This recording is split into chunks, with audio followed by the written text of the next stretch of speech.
Brandon Sanderson explains Rapho. Alright. So, Rapho. This is a weird thing. So, once upon a time there was an author named Robert Jordan.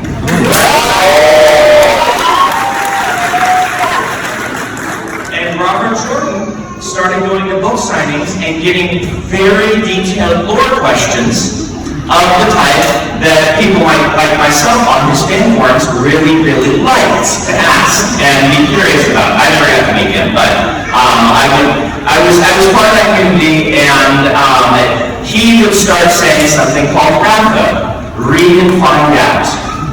Now, the read and find out, it could mean, this is a spoiler, which is, so for something I plan in the future. Brandon Sanderson gives his first Rapho. My question for you is, all of the dogmas like raising the canvas to the so I can't help but notice that Admalcium also follows suit with this. I don't know. Yes. That's a very interesting question. Becky, do you have a Rapho card? Here comes my assistant with the Rapho card. So, you get a Rapho card. So the answer is, this is not intentionally, but I'm not going to tell you why.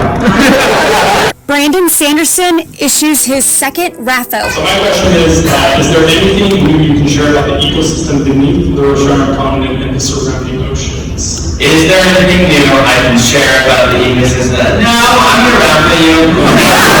If you ever wondered when Brandon Sanderson began writing, listen up. I discovered science and SheFantasy late. I've told this story many times. I was a teenager, and then I started reading books. I had a teacher, it was actually my senior year, came to me and one morning, while I was sitting down, he set something on my desk. He said, I think this is for you. And it was a flyer that the local science fiction convention had brought that was a writer's contest for students. And he didn't give it out to the whole class, he just came and sat it on my desk. Ever wonder what Brandon Sanderson's favorite piece of work is? Book or series that you have currently published and why? Okay, so excellent question.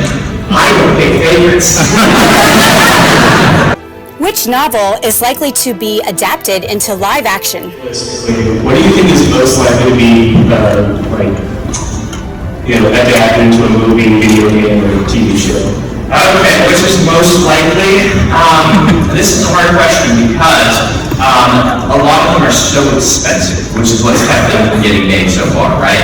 And so, honestly, most likely is probably one of the ones set on Earth that does not require a large budget. I honestly still think those are most likely, like Legion or Snapshot, I think are more likely to get made because you can make a film for like $50 million for one of those, or a television show for a reasonable budget. Now, that might surprise you, but this is after like almost 20 years of trying to get Mistborn made, and every time it's that bottom line, we're like, we can't afford to spend $200 million on an unknown IP, and that's like what we keep running into, and you can't really do Mistborn for less than that. So there is that. I do think that Mistborn Stormlight would be the most likely of the Cosmere to be made, because they are the most successful, just by like raw online sort of things. But honestly, I think it's probably something set on Earth that is, that is not Cosmere because it's just so much cheaper. Ever wonder what Brandon Sanderson's online handle is? I wrote a book about a character named Zelian. It was my 5th book right before Elantris. It was not in the Cosmere at that point. Zelian is in the Cosmere now. And it has been my online handle for a lot of video games, basically since I was a kid. Which I will no longer be able to get because now everybody else will be using it. But after everyone started taking Mistborn and Dalinar, I at least had Zelian. So that is all I can tell you about Zelian currently. Which character would Brandon Sanderson take to a theme park? So since we're in the land of theme parks, which Cosmere character, if you could take one to the theme park for a day, which Cosmere character would you choose in which theme park? Ooh, what's theme park? Alright, so here's the thing. I don't love theme parks. I thought that they're crowded and the rides are never as good as I can imagine, right? I don't mind them, but my family hates going to amusement parks with me. Because I also am not, if you haven't read my little essay I wrote, I'm also not a very emotional person by nature. And so my wife hates it. She puts me on the death spiral. It's not really a coaster, so well. The death spiral is like a roller coaster, right? Just these things. And I just sit there like this. And she's like screaming. So my family didn't like to take me to these, but who would I take and where would I go? Well, I would probably go to Disney in Japan, because that involves going the most distance, right? Or maybe Euro Disney, right? What locations have inspired Brandon Sanderson's works? That your mission to create inspired some of your work.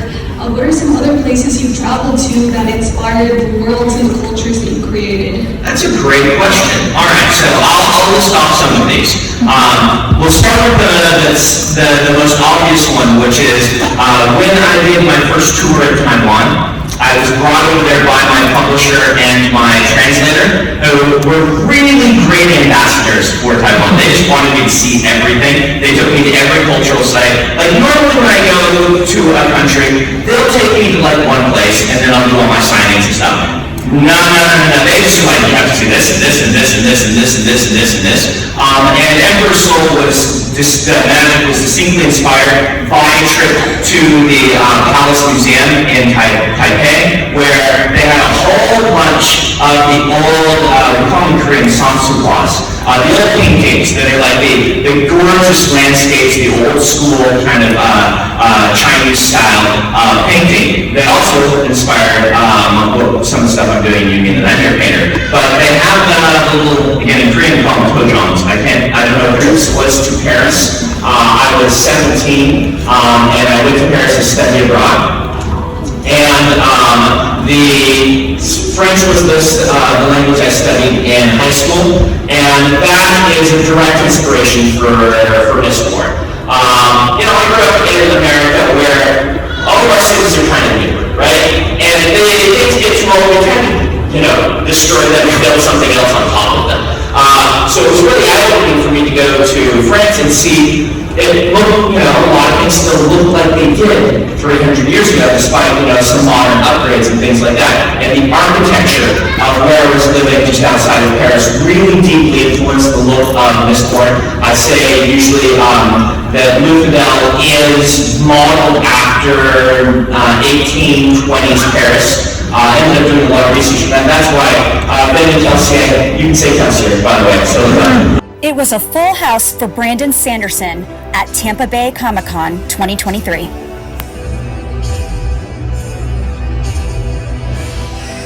Brandon Sanderson discusses whether he would write short stories. Good novelist, I think, a great novelist, right? My short story, really short stories, I'm not confident, and I think they would buy them just for my name on the cover, and I don't want to do that, right?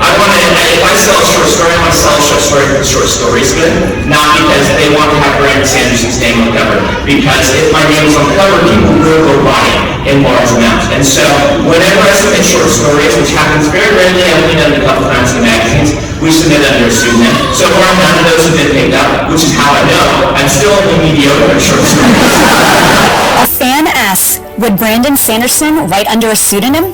Other genres, have you considered writing under a pseudonym to explore that a little more, or it sounds like something he would do, have you already done that and not told us about? Okay, I got stories for you. That's a lot of loves in the crowd today. Alright, I got stories for you. So, I have flirted with pseudonyms a bunch of times. Right when I was breaking in, I thought, Brandon's kind of a generic name, right? There's a lot of Brandons, particularly where I live. I grew up in Nebraska, there were no Brandons in Nebraska. What's up next for Brandon Sanderson? Okay? So the main core of Cosmere is built around a couple of series. It is StormlightArchive, which is 10 books. Okay? 2 fun book arcs. It is Mistborn, which is 4 arcs, which are more separated. The 2 Stormlight arcs will be much more connected. There's a 10-year gap between things like that. It'll be the same characters, just a little bit later. The Mistborn ones, we're jumping time periods with each one of them. I say 4 question marks because if I did a 5th one, there would be 16 Mistborn arcs.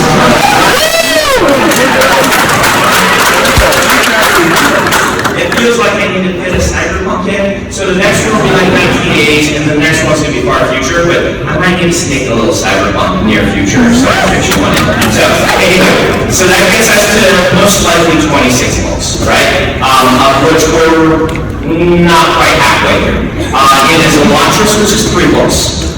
And it is Dragonsteel, Void's origin story, which is 3 books. Okay? So what we're going to be doing is, we did Era 1 of Mistborn, Era 1 of Stormlight, with Era 2 of Mistborn.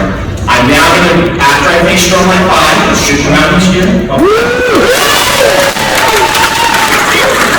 I'm on target for that, so as long as the beta readers don't read it and be like, wow, this is awful, Brandon, how can you possibly release it? As long as that doesn't happen, we will hit our deadline.